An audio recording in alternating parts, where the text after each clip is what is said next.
முன்னிலை வகிக்கின்ற வெங்கடாஜல நாயுடு அவர்கள் காலை நிகழ்ச்சியிலே கலந்து கொண்டிருக்கிறார்கள். இன்றைக்கு தலைமை பொறுப்பேற்றிருக்கிற புதுக்கோட்டை மாவட்ட ஆட்சித்தலைவர் மதிப்புக்குரிய உத்தரகுமாரன் அவர்கள் ஞாயிற்றுக்கிழமையாக இருந்தும் கூட அரசு பணியாளர்களுக்கு ஞாயிற்றுக்கிழமை என்பது ஒரு நாள் தான் விடுமுறை நாள்.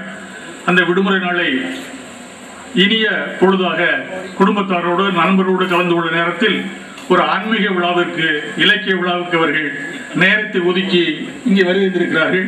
அவர் வருகின்றிருக்கிற ஆட்சித்தலைவர்களுடைய அன்பையும் நட்பையும் பாராட்டி அவர்களை வருக வருக என்று வரவேற்பில் பெருமகிழ்ச்சி அடைகின்றேன்.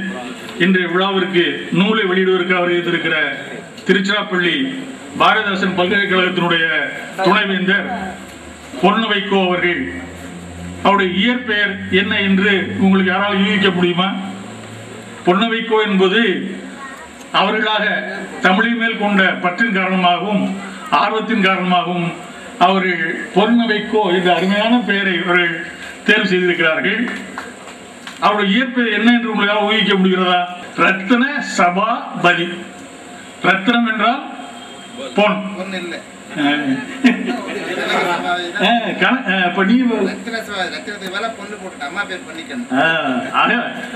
பெயர் மாற்றம் செய்ததில் உள்ள தமிழ் பற்றி நாம் கண்டு இப்ப நம்மளாம் பதில் சொல்ல முடியாதபடி இப்ப நம்மளே ஏமாற்றி விட்டார்கள். நான் ரத்ன சபாதி என்று நினைத்துக் கொண்டுதான் யூகித்துதான் சொன்னேன். ஆனால் இல்லை,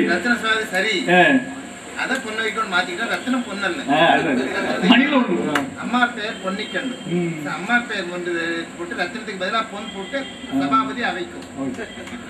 மிக அருமையான விளக்கம் தமிழாசிரியர்கள் சொல்லியிருக்கிறார்கள். ஆகவே தமிழாசிரியரை விட மிகச்சிறந்த தமிழார்வம் அறிவும் நிறைந்தவர் என்பது தெரிகிறது. அவர் உண்மையிலே தமிழ் பெயரை மாற்றிக்கொண்டது மட்டுமல்ல, தமிழர்களுக்கே பெருமை தருகின்ற பல சாதனைகளையும் பல செயல்களையும் செய்திருக்கிறார் என்பதுதான் வரலாறு. பெயரை மாற்றிக்கொள்வது மட்டுமல்ல, அவர்கள் தென்னார்காடு மாவட்டத்தில் செங்கமேடு என்ற கிராமத்தில் பிறந்தவர்கள்.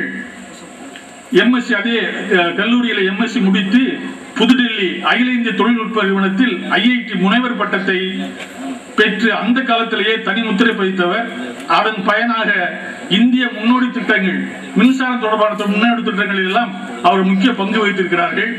பெங்களூரில் உள்ள இந்திய அறிவியல் நிறுவனம் தென்னிந்திய மண்டல மின் வாரியத்திலும் லிபியா நாட்டில் வெளிநாடுகளிலும் சென்றவர்கள் பணியாற்றி இருக்கிறார்கள். கணினித்துறையிலும் அவர்கள் மிகச்சிறந்த பணிகளாற்றி இருக்கிறார்கள்.